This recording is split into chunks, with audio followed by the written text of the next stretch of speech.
Shadows in the golden hour. The sun hovered lazily over the horizon, painting the suburban neighborhood in strokes of gold and pink. A gentle breeze rustled through the neatly trimmed hedges, whispering against the shuttered windows of modest houses. It was the kind of evening that seemed to promise serenity, where time felt slower and problems momentarily faded into the background. But in one quiet corner of this seemingly perfect neighborhood, a storm was brewing. On the front porch of a small, white-painted house sat Kara, an 11-year-old girl with a radiant smile that could warm even the coldest of hearts. She leaned slightly forward in her wheelchair, her hands resting lightly on the armrests as she watched a striped tabby cat stalk a butterfly on the neighbor's lawn. For a moment, her laughter broke the silence, soft and unguarded. Behind her, the house stood as a testament to her family's perseverance. Her mother, Tasha, had worked tirelessly to provide Kiara with everything she needed despite their challenges. And Kiara, though bound to her wheelchair since the accident 2 years ago, exuded a strength that belied her tender age. Her presence was a light that brightened the lives of everyone who knew her. But the tranquility of the evening was about to shatter. Out of nowhere, the distant hum of an engine broke through the quiet.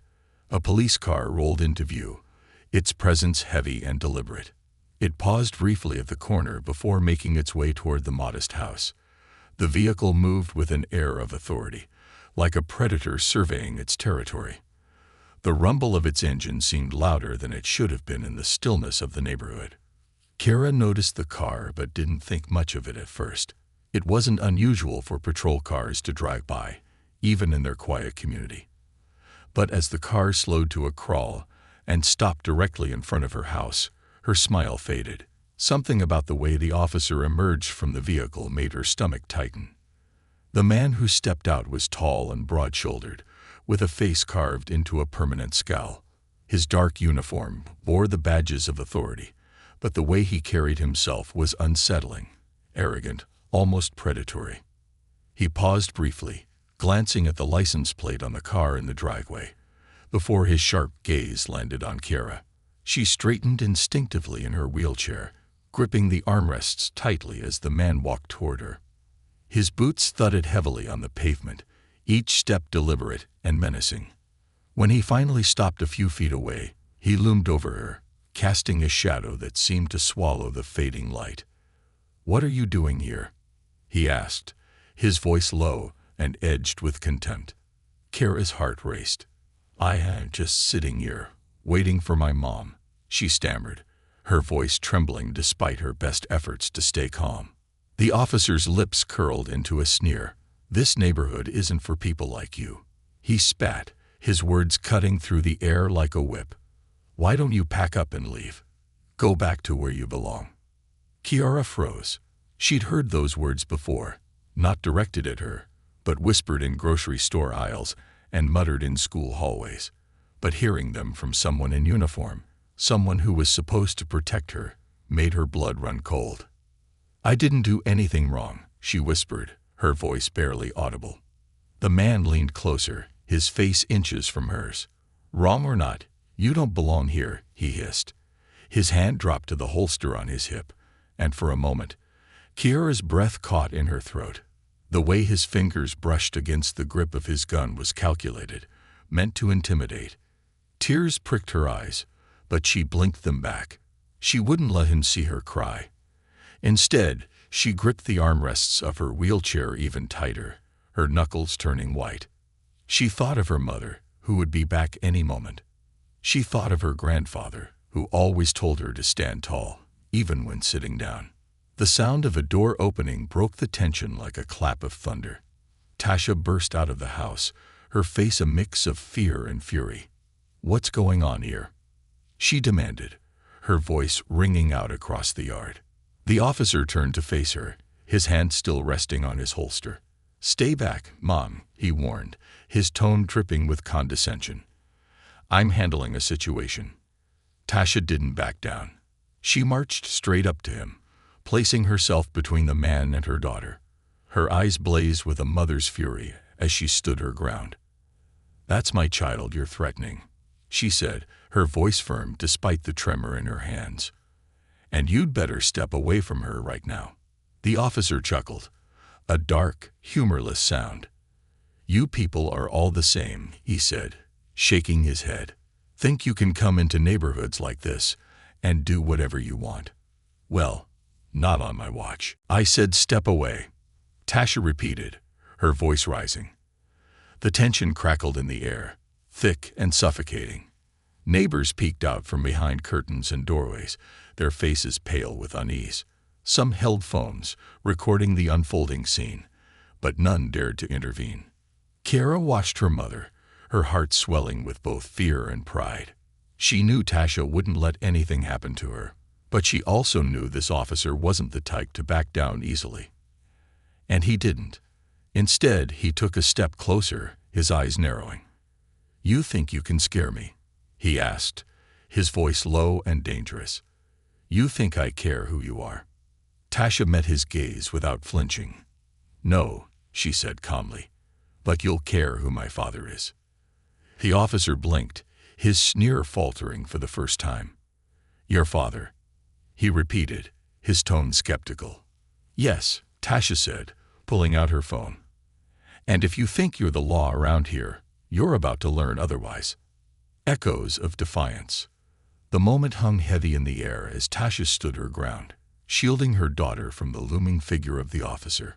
Her words seemed to reverberate through the quiet street, drawing even more attention from neighbors peeking cautiously through their windows. The officer, for all his bravado, froze for a fraction of a second. It was brief, but Tasha noticed it, a crack in his facade. "Your father," he repeated, his tone a mix of skepticism and challenge. His posture remained rigid, his hand still resting ominously on the holster. "And who might he be?" "Another nobody. Another problem." Kiara watched the exchange with wide eyes, her heart pounding in her chest. She had never seen her mother like this, so fierce, so unyielding. Tasha's hands trembled slightly, but her voice remained steady, cutting through the tension like a blade. "My father is Chief Harold Daniels," she said, her voice firm and unwavering. "And you've just made the biggest mistake of your career." The officer's smirk faltered, but only slightly. He took a step back, his boots grinding against the gravel of the driveway. But his confidence wasn't entirely shaken. "Chief Daniels," he said with a scoff, "you think dropping a name is going to scare me? I've been on this force for 15 years. I know how to handle people like you." Tasha didn't flinch. She raised her phone, her fingers tapping rapidly as she dialed a number. "You'll see just how wrong you are," she said quietly, almost to herself, but the resolve in her voice was unmistakable. Kiara felt a surge of hope swell in her chest, but it was tempered by fear. The officer, though momentarily rattled, still exuded an air of menace. His gaze shifted back to her, his eyes narrowing as he took a deliberate step forward. "You think you're untouchable because of who your granddaddy is," he spat, addressing Kiara now. His voice was low, venomous, and his words were meant to cut deep. "Let me tell you something, little girl. Names don't mean a damn thing in my world. Power does. And you've got none." Kiara bit her lip, tears threatening to spill over, but she held her ground. Her mother's presence gave her strength, even as the officer's words stung like a whip. "Back away from my daughter," Tasha said, her voice rising. "I've called my father. He's on his way, and you're going to answer for this." The officer hesitated again, his eyes darting toward the phone in Tasha's hand. For the first time, doubt flickered across his face, but it was quickly replaced by anger, a defensive rage born from the realization that he might not be as invincible as he thought. "You think you can threaten me?" he said, his voice growing louder, more erratic. "You think calling Daddy is going to make me back down? I'm the law here. I make the rules." Tasha took a step forward, her finger pointing directly at him. "You're no law," she said, her voice trembling with controlled fury. "You're a bully in a uniform, and when my father gets here, you're going to learn what real law looks like." The officer's jaw tightened, and for a moment, it looked like he might lash out. But before he could say anything, the sound of sirens cut through the air. The distant wail grew louder, echoing off the quiet houses until it filled the street. Blue and red lights flashed in the distance, and the neighbors who had been watching from the shadows began to step closer, drawn by the escalating scene. Kira's breath hitched. Relief and fear battled for dominance as the flashing lights drew nearer. The officer, meanwhile, turned sharply toward the approaching vehicles, his hand instinctively tightening on his holster. "You really called him," he muttered, more to himself than anyone else. For a brief moment, his bravado faltered entirely. But then, as if steeling himself, he straightened his posture and turned back to Tasha and Kira. "Fine," he said, his voice cold and clipped. "Let's see what Daddy Chief has to say." The first patrol car screeched to a halt at the curb, followed by two more. Officers spilled out, their movements swift and purposeful. But it was the figure emerging from the black unmarked car that commanded the most attention.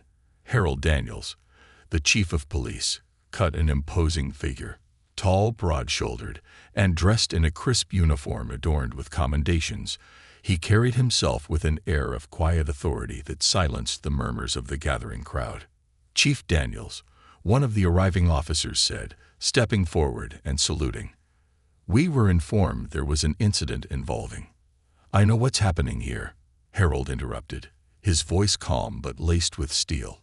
His piercing gaze swept across the scene, taking in every detail: the trembling girl in the wheelchair, the defiant yet protective stance of his daughter, the neighbors clustered on the edges of the yard, and finally, the officer standing a few feet away, his face pale but defiant. The chief's expression darkened as he approached, his footsteps measured and deliberate. He stopped in front of Kira, his gaze softening as he crouched to meet her eyes. "Are you okay, sweetheart?" he asked gently, his voice a stark contrast to the authority he had displayed moments earlier. Kira nodded, though her voice trembled as she replied, "I'm okay now, Grandpa." Harold straightened, his expression hardening once more as he turned to the officer. "Officer Matthews," he said, his voice cutting through the tension like a knife. "Step forward." The officer hesitated, his jaw clenching as he took a single step forward. "Sir, I can explain." "You'll explain nothing," Harold snapped, his voice sharp and commanding. "I've already seen enough." The crowd watched in stunned silence as Harold continued. "You pointed a weapon at a child. You threatened and humiliated her and her mother. You've disgraced this badge and everything it stands for." Matthew's face reddened. "Sir, with all due respect." "There is no respect left for you," Harold interrupted coldly. "Hand over your badge and weapon. Now." For a moment, Matthews looked as though he might argue, but the weight of Harold's authority, combined with the damning stares of the gathered crowd, left him with no choice. With a shaking hand, he removed his badge and gun, handing them over to Harold. "This isn't over," Matthews muttered under his breath, glaring at Tasha and Kira. "Oh, it's over," Harold replied. "For you." As Matthews was led away by two officers, the tension in the air began to dissipate. The neighbors, emboldened by the sight of justice being served, began to applaud. Their cheers and shouts of approval echoed through the street, a resounding declaration that this kind of behavior would no longer be tolerated. Harold turned back to Kira, his stern expression softening once more. He knelt beside her again, placing a gentle hand on her shoulder. "You're safe now, sweetheart," he said. "No one will ever treat you like that again." Kira nodded, tears streaming down her cheeks as she leaned into her grandfather's embrace. For the first time that evening, she felt truly safe. Ripples of courage. The aftermath of the confrontation rippled through the neighborhood like an earthquake, leaving shockwaves of conversation and reflection in its wake. By the time Chief Harold Daniels left the scene with his granddaughter safely in his arms, the street was abuzz with murmurs.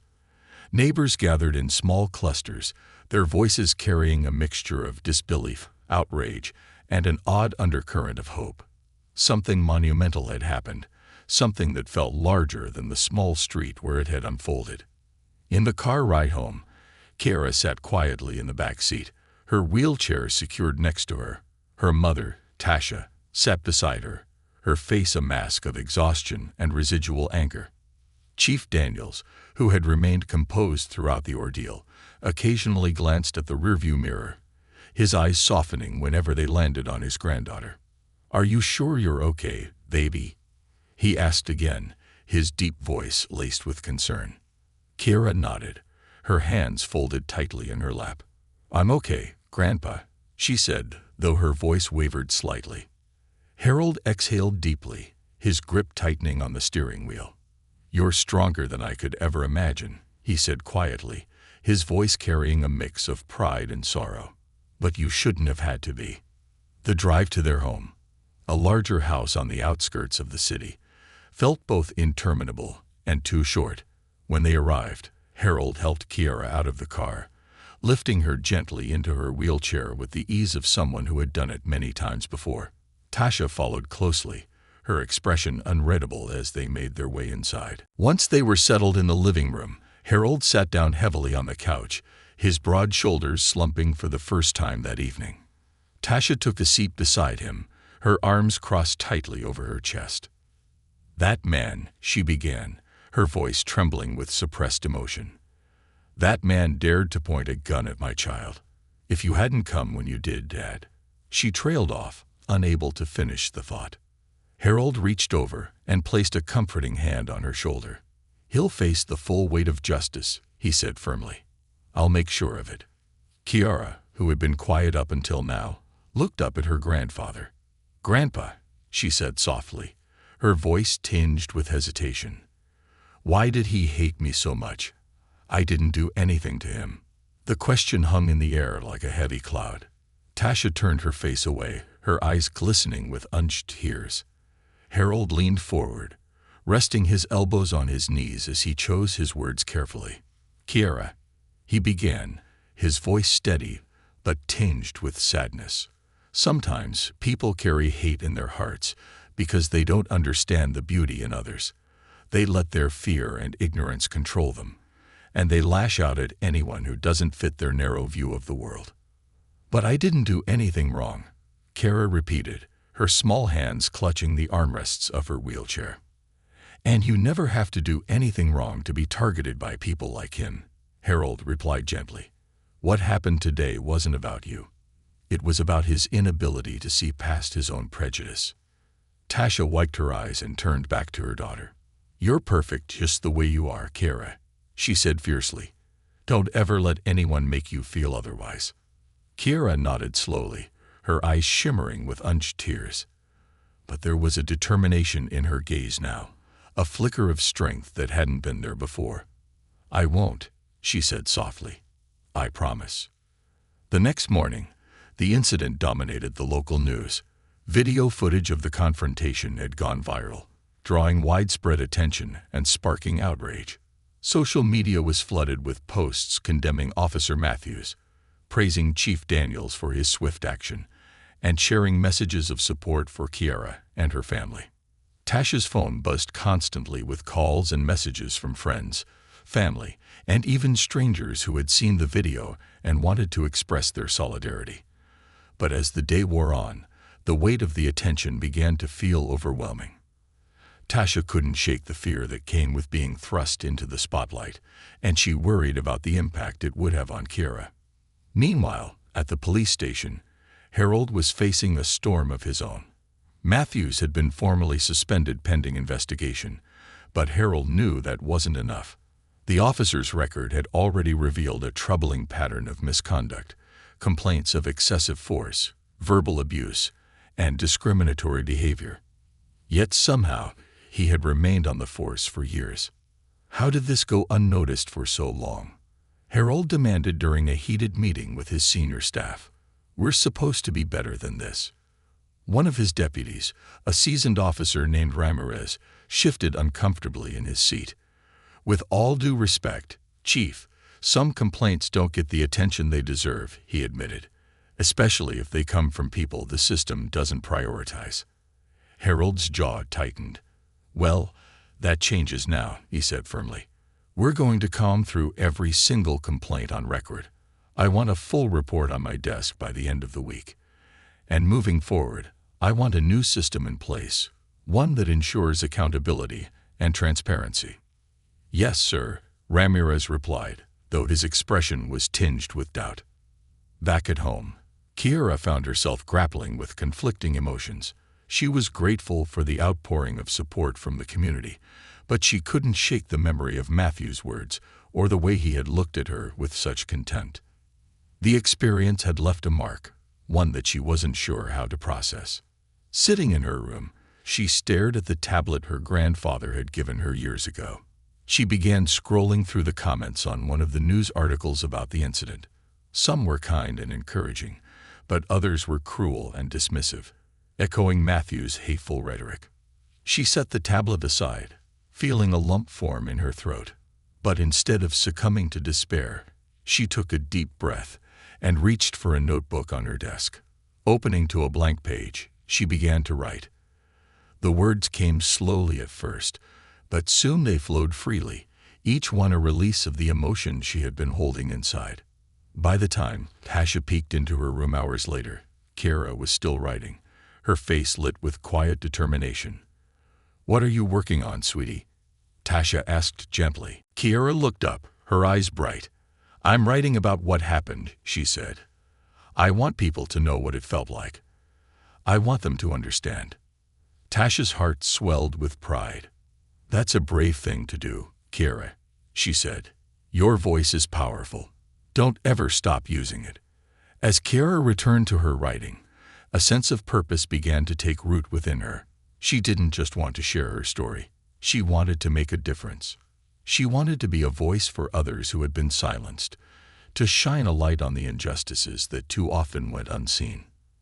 And though she didn't know it yet, her words would soon spark a movement that would reach far beyond the quiet street where her courage had first been tested. The fire within. Kiera's story began to ripple far beyond her small neighborhood. By the time the weekend arrived, her name was trending across social media, accompanied by hashtags like #JusticeForKiera and #StandWithKiera. News outlets, bloggers, and influencers were amplifying her story, sparking a nationwide conversation about police accountability, racism, and the abuse of power. For Kiera, the sudden attention was overwhelming.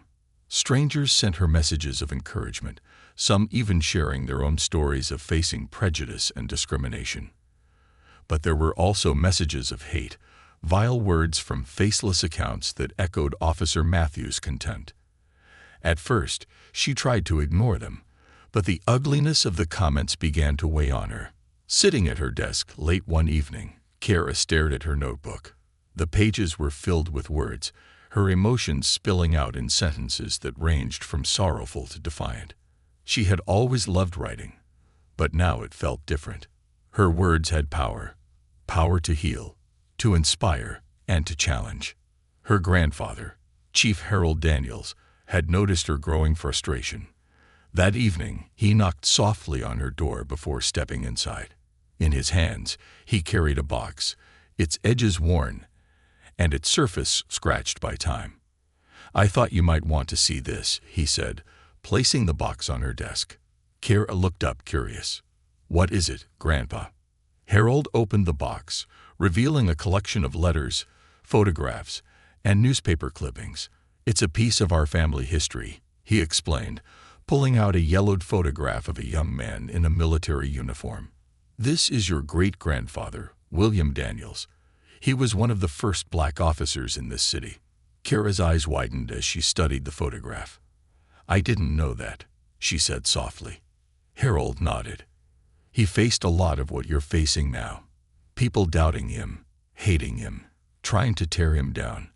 But he never let it break him. He used their hate to fuel his purpose. And because of him, men like me could rise to positions of leadership. Because of him, people like you can dream of something better." Kiera ran her fingers over the photograph, feeling a sense of connection to the man who had come before her. "What did he do when people were mean to him?" she asked. "He stood tall and kept moving forward," Harold said. But more than that, he found ways to turn his pain into progress. He organized, he spoke out, and he inspired others to stand with him. Kiera looked back at her notebook, her thoughts churning. "Do you think I can do that too?" she asked. Harold smiled, his eyes filled with pride. "I don't think you can. I know you can." The next day, Kiera made her first public statement. With her mother and grandfather by her side, she sat down at the kitchen table and filmed a short video. Her hands trembled as she pressed the record button, but as soon as she began speaking, her voice steadied. "My name is Kiera Daniels," she began, her gaze fixed on the camera. "I'm 11 years old, and 2 days ago, I was threatened by someone who was supposed to protect me. He looked at me and saw someone he didn't think deserved to be here, someone he thought was weak." She paused, taking a deep breath.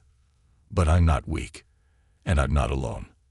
There are so many people like me, people who have been hurt, ignored, or made to feel like they don't matter. I want you to know that you do matter, and I want to thank everyone who has stood with me these past few days. Together, we can make sure this doesn't happen to anyone else." When she finished, Tasha reached over and squeezed her hand. "You were amazing, baby," she said, her voice thick with emotion. Harold nodded in agreement. "Your great-grandfather would be proud." The video quickly went viral, amassing millions of views within hours. Kiera's words resonated with people from all walks of life, sparking a groundswell of support. Donations poured into organizations advocating for police reform, and marches were organized in cities across the country. Meanwhile, Officer Matthews faced the consequences of his actions. The internal investigation revealed a troubling pattern of behavior that had been ignored for far too long. He was formally dismissed from the force and charged with multiple counts of misconduct, including intimidation and abuse of power. The public outrage ensured that his case would not be swept under the rug. For Harold, the situation was bittersweet. He was relieved to see justice being served, but the revelations about Matthew's history weighed heavily on him. As the chief of police, he felt a deep sense of responsibility for allowing such a man to operate under his watch. One evening, he sat down with his senior staff and laid out a plan for systemic change. "We can't just address this one case and call it a day," he said firmly. "We need to rebuild trust in our department. That means more transparency, more accountability, and more diversity at every level." His words sparked a heated discussion, but by the end of the meeting, his team had committed to a series of reforms, including mandatory bias training, a citizen oversight committee, and a zero-tolerance policy for misconduct. Back at home, Kiera found herself at the center of a growing movement. Letters and messages poured in from people who had been inspired by her courage. Some shared their own stories of injustice, while others simply expressed their gratitude for her bravery. One evening, as Kiera read through the messages with her mother, she came across a letter from a young boy named Marcus. He wrote about being bullied at school because of his wheelchair and how Kiera's story had given him the confidence to stand up for himself. Kiera smiled as she finished reading the letter.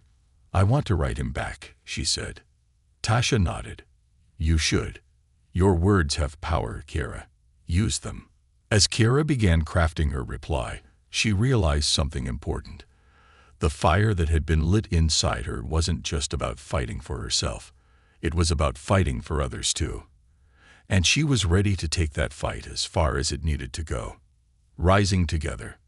By the time Kiera's video had reached its third day online, her name was no longer just a headline. It was a rallying cry.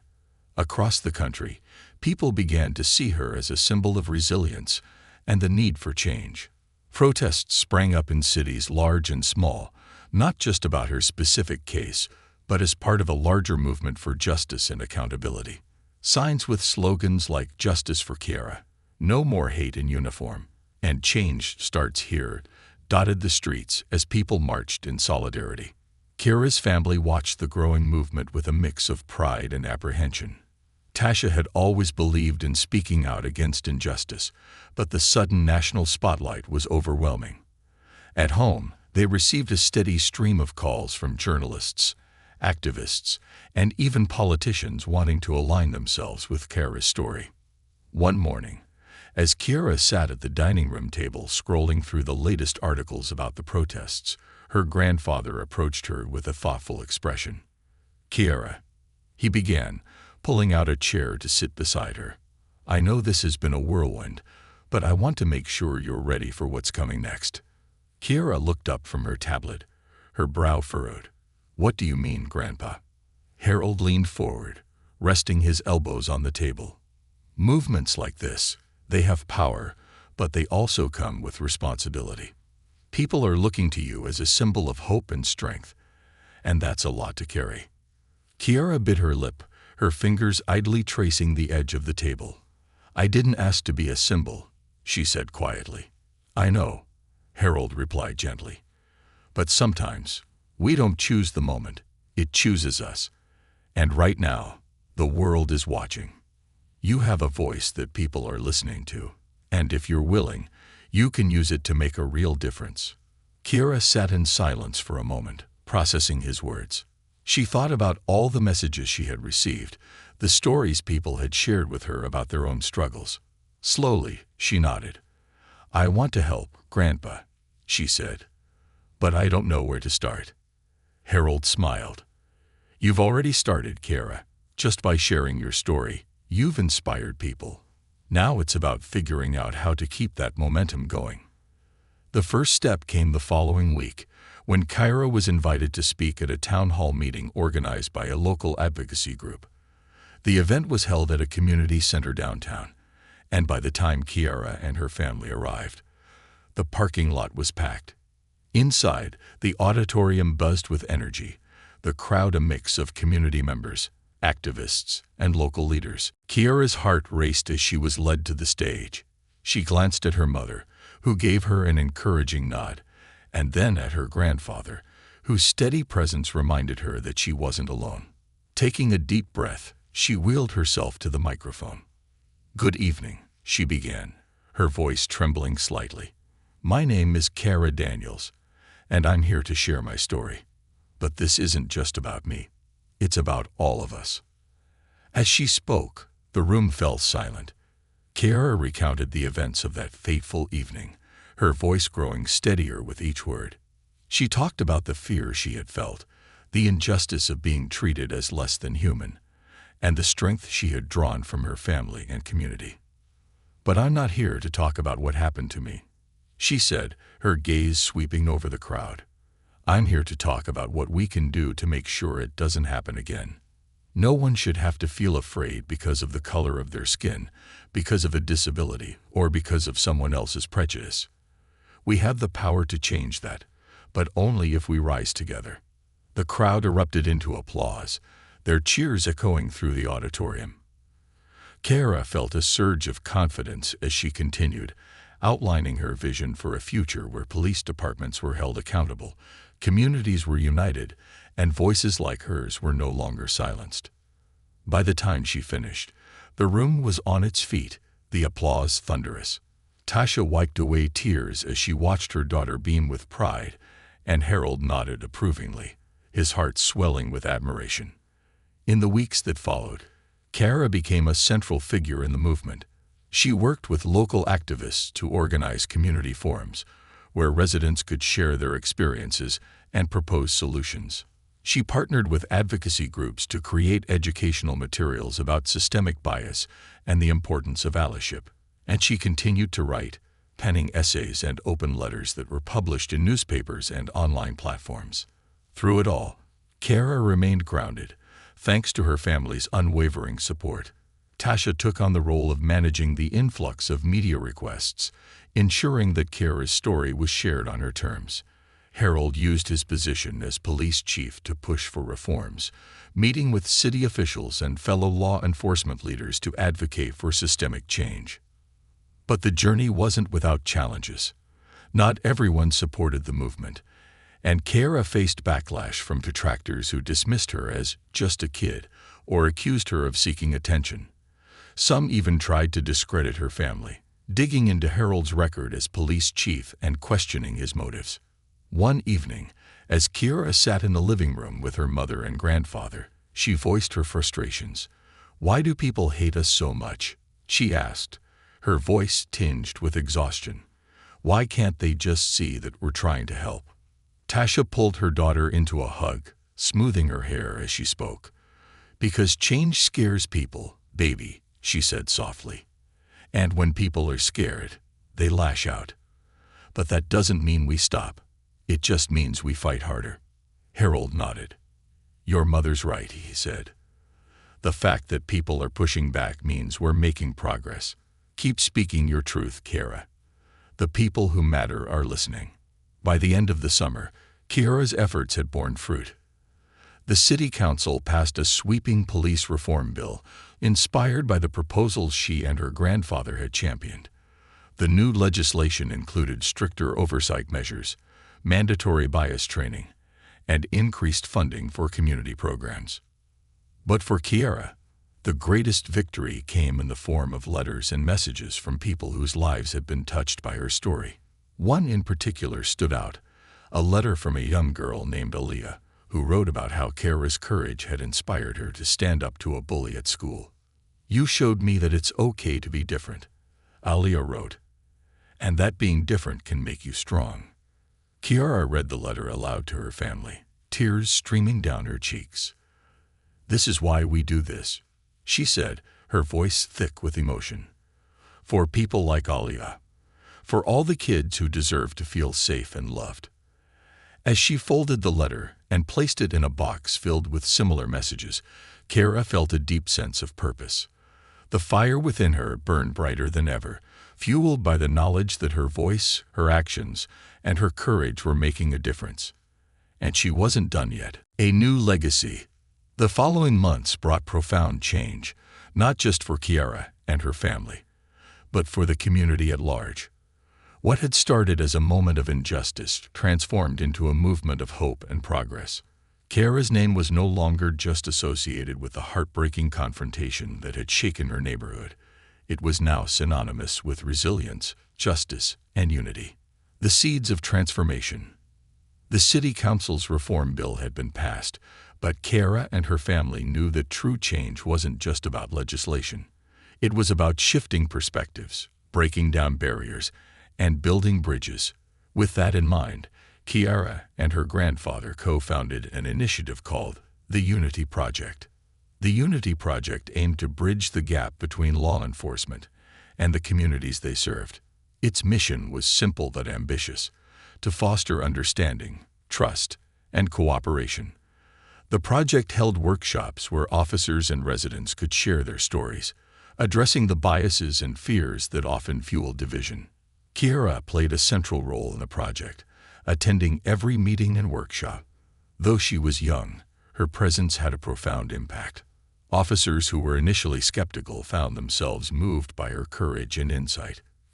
Community members who had felt ignored for years finally felt heard. One officer, a seasoned veteran named Officer Ramirez, approached Kiara after a particularly emotional workshop. "I've been on the force for 20 years, he admitted, his voice thick with emotion. "I thought I understood what it meant to serve and protect, but listening to you, it's made me realize how much more I need to learn." Kiara smiled, her heart swelling with gratitude. "Thank you for being willing to listen," she said. "That's where change starts." Facing the shadows. Despite the overwhelming support Kiara received, the journey was not without its challenges. The backlash from certain factions grew louder as the Unity Project gained traction. Some accused Kiara of being a puppet for political agendas, while others spread rumors about her family's motives. One day, Kiara discovered a hateful message scrawled across the community center where a Unity Project event was being held. The words, crude and venomous, were meant to intimidate her. She stared at the graffiti in silence, her chest tightening with a mix of fear and anger. Tasha, who had accompanied her, placed a reassuring hand on her shoulder. "What do you want to do, baby?" she asked gently. Kiara's jaw tightened as she turned to face her mother. "We clean it up," she said firmly. "And then we keep going." Within hours, volunteers from the community arrived with paint and brushes in hand. Together, they transformed the hateful message into a vibrant mural depicting unity and hope. The mural became a symbol of resilience, a testament to the power of love over hate. A global stage. As Kiara's story continued to spread, invitations poured in for her to speak at events far beyond her city. She was invited to deliver a keynote address at a national conference on justice and equality, held in Washington, D.C. The conference was a sea of faces. Activists, lawmakers, educators, and students all gathered to discuss the path forward. When Kiara wheeled herself onto the stage, the room fell silent, every eye fixed on the young girl whose courage had sparked a movement. "Good evening," she began, her voice steady despite the enormity of the moment. "When I first shared my story, I didn't know it would reach so many people. I didn't know it would inspire marches or legislation, or even bring us here today. All I knew was that I wanted to make sure no one else ever felt the way I did that night." She paused, her gaze sweeping over the audience. "But this isn't just about me. It's about all of us, about the kind of world we want to create. A world where no one is judged by the color of their skin, the chair they sit in, or the fears of others. A world where justice isn't just a word, but a reality." Her speech was met with a standing ovation, the applause echoing long after she had left the stage. Kiara's words resonated far beyond the conference, sparking conversations in schools, workplaces, and homes across the country. A new chapter. Back in her hometown, Kiara's life began to find a new rhythm. Though she was now a public figure, she remained a child at heart, one who loved drawing, reading, and spending time with her mother and grandfather. The family made a point to protect those moments of normalcy, ensuring that Kiara's life was as balanced as possible. One afternoon, Harold surprised Kiara with a visit to the newly established Unity Park, a community space funded by donations from supporters of the Unity Project. The park featured a garden, a playground, and an amphitheater for community events. At the center of the park stood a bronze statue of a young girl in a wheelchair, her hand outstretched toward a crowd of people. Kiara stared at the statue in awe, her eyes filling with tears. "Is that me?" she asked, her voice barely above a whisper. Harold nodded, his own eyes misty. "It's you," he said. "And it's everyone you've inspired. This park is a place where people can come together, just like you brought people together." Tasha hugged her daughter tightly, her heart swelling with pride. "You've created something beautiful, Kiara," she said, "something that will last long after we're gone."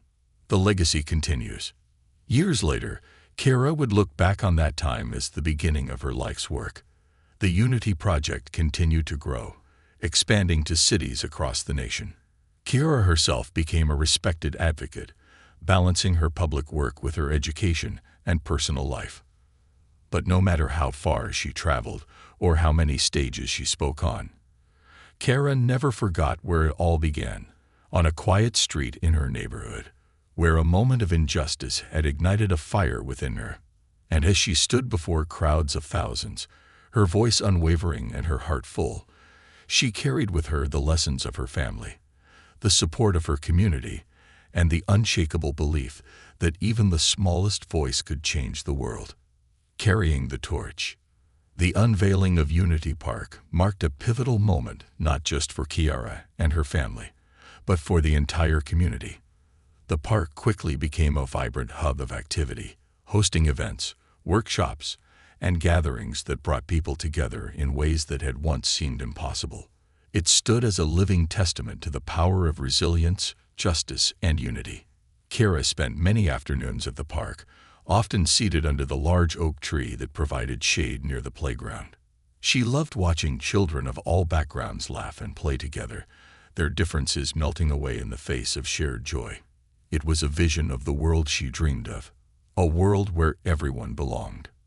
One sunny afternoon, as Kiara sat sketching ideas for a new Unity Project initiative, she was approached by a group of children. They stared at her with wide eyes, their curiosity unfiltered. "Are you the girl in the statue?" one of them asked, pointing toward the bronze figure at the center of the park. Kara smiled warmly.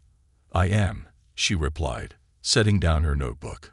"But that statue isn't just about me. It's about all of us working together to make the world better." The children exchanged glances, their faces lighting up with excitement. "Can we help?" another asked, their small voice brimming with eagerness. Kara's heart swelled with pride. "Of course you can," she said. "Change starts with small acts of kindness and courage, and you're never too young or too small to make a difference." The children sat down around her, sharing their ideas for how they could help their community. Kara listened intently, offering encouragement and advice.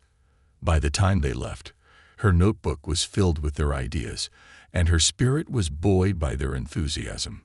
Facing the future. As the years went by, Kara's influence continued to grow. She became a published author, her memoir detailing her journey from that fateful night to the creation of the Unity Project. The book was a bestseller, translated into multiple languages, and became required reading in schools across the country. Kara also pursued higher education, earning degrees in social justice and public policy. Her academic achievements were celebrated widely, but for Kara, they were simply tools to further her mission. She often spoke at graduations and conferences, her words inspiring countless young people to believe in their own power to effect change. Her grandfather, Harold, eventually retired from his role as police chief, leaving behind a legacy of reform and integrity. He spent his retirement mentoring young officers, ensuring that the values he had fought for would continue to shape the department. Tasha, too, found her calling as an advocate for families of children with disabilities. She worked tirelessly to ensure that every child, regardless of their circumstances, had access to the resources and opportunities they deserved. Despite their individual paths, the family remained as close as ever. They often gathered at Unity Park, reflecting on how far they had come and dreaming of what more they could achieve. A legacy of hope. Decades later, Unity Park remained a beacon of hope, its grounds bustling with life and activity. The statue of Kara, now surrounded by plaques commemorating milestones of the Unity Project, stood as a reminder of what was possible when courage and compassion triumphed over hate. Kara, now an elder stateswoman of social justice, visited the park one last time. She watched as a new generation of children played and laughed, their lives touched by the changes she and her family had helped bring about. A young girl in a wheelchair approached her, much like Kara had been all those years ago. The girl looked up at her with awe. "You're Kara Daniels, aren't you?"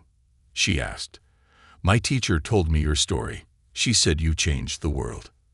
Kara smiled, her eyes misty. "I didn't do it alone," she said. "And neither will you. We all have the power to change the world, one act of kindness, one moment of courage at a time." The girl nodded, her expression determined. "I want to be like you." "You already are," Kara said, placing a gentle hand on the girl's shoulder. "And I believe in you." As the sun set over Unity Park, casting the world in hues of gold and pink, Kara felt a profound sense of peace.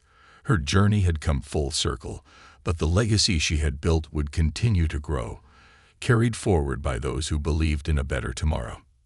The world had changed, and it all started with one voice refusing to stay silent.